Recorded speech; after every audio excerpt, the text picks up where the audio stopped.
We have a question from outsourced pharma board member Sean Eisenberg, currently at Takeda. Hi, Sean. Thanks for the question. And, Joe, maybe I'll throw it back to you to get started. Maybe all three would like to try to answer this question. It is, can you outline the type of business case to influence investment in internal manufacturing? It seems like it could be challenging when money is very limited. So very good question. You're thinking outsource, try to do something internal, but what is the business case? As Evelyn has said, and everyone knows, sometimes money is hard to come by in early stages, or you need to be careful of what you're spending it on.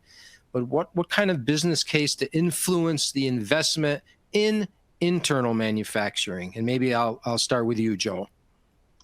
Yeah, so it's a great question. Thanks for that one, Sean. I think when you look at cost modeling, you may be surprised at how close it may come to a current outsourced model by internally building some components.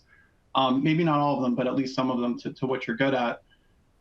But I think more so it's the importance in the business case is really on the fact that you're able to control your own destiny by having this internal manufacturing capability where, earlier I had mentioned the manufacturing really is part of your science, and also considering when you're going to a CDMO, limited capacity, you may be working with a slot reservation. If you don't make your slot, what happens? Are you going to be back in the queue for 6 months? All those sorts of logistics. You still have those same sorts of challenges internally, but it's a little bit easier to navigate those. And then it also goes to the fact that for advanced therapies, if there's a hitch during the manufacture, unlike small molecule where you may be able to go through some sort of reprocessing to get you where you need to go, if something doesn't quite work out right during the manufacturing process for an advanced therapy, that may be it for the batch, and you're starting all over again. And so to have, I would say, the flexibility internally to be able to just flip that switch again to try that manufacturing one more time, or have a very strong contractual agreement with the CDMO to enable that flexibility. I think that's really kind of the middle ground there for deciding how you're going to internalize.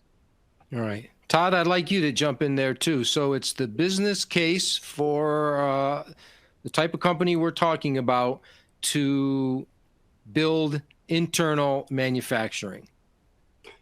Yeah, I think Joe hit a lot of the good points. I think one more that I would add for the business case to internalize, it depends on what molecule you have, but if a lot of these advanced therapeutics have significant impact to patient, right? In some cases, we've seen curative medicines that are out there, right? And so you could have very quickly a phase 1A and B that shows safety and efficacy and immediately go to 3 in commercial quite fast. And so again, back to Joe's point, you have to consider that in your strategy, and are you going to negotiate slots for a limited capacity a CDMO? Do you have to take into consideration that CDMO only being able to make phase 1-2 material? Do I have to switch for a strategy for phase 3 in commercial? Can I just build internally and just have a 1 through commercial, or some type of hybrid approach around that? And so I think those are all the cases that you have to take into consideration of, yes, you retain knowledge, you're able to move a lot faster in an internal build. And if you get some of these fast-paced regulatory paths with your molecule, you can move a lot quicker internally. But you can also move internally. You can move quick externally as well. It just comes down to the negotiations and the contracts. Mm-hmm. Very good. Evelyn, you want to try that, or you want us to move on? No. I think it's really interesting to hear what Joe and Todd have said, and I agree completely. But I'm smiling when I heard the question, because I think after the last 18 months in pharmaceuticals, now more than ever, it's a little bit easier to build a business case for internal manufacturing. I don't think there's anyone among us that hasn't experienced the sorry, your slot's gone, or sorry, we can't source these key components for your product, even though you ordered them 12 or 18 months ago because of the vaccination requirements that have come in. So I think now more than ever, it's certainly a little bit easier. And I think the second point that I just want to make on this is you need to kind of think of the end goal as you're building these business cases also. And, you know, when I work with smaller biotechs, it's very easy to get caught up on the, you know, success of phase 2 or phase 1 and, you know, the developmental or scientific issues. But at the end of the day, we're looking to make a medicine to, you know, to enhance people's lives. And that in order to enhance people's lives and support that, it has to be commercially successful. And how do you make sure that your product is commercially successful and can get your patients get access to it to make sure it's available?